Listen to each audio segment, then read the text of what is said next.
Welcome to the Banker Lamp. Please enjoy the video. You begin by confirming exactly what to delete and why. Locate files, modules, or snippets in the project tree. Make a quick backup branch or archive so you can restore if needed. Once done, run git status and open the file in your editor so you have context. This reduces accidental deletions. Make sure to note dependencies and imports that reference the code, because removing code without checking will break imports or tests. You now remove the code in small, testable steps. Delete or comment one function or module at a time, then run your test suite to catch regressions. Use refactor tools in the IDE to update imports and to rename or move symbols, because manual edits can miss references.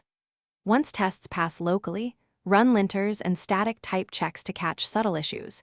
If something fails, revert that small change and investigate the dependency graph. You finish by committing incremental removals with descriptive messages and pushing to a review or feature branch. This preserves history. Then, trigger CI and run integration or end-to-end tests to verify behavior in staging.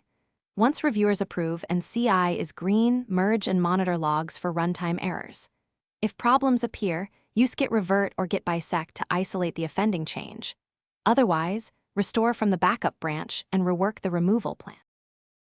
Thanks for watching. If this was helpful, leave a like and consider subscribing. See you next time.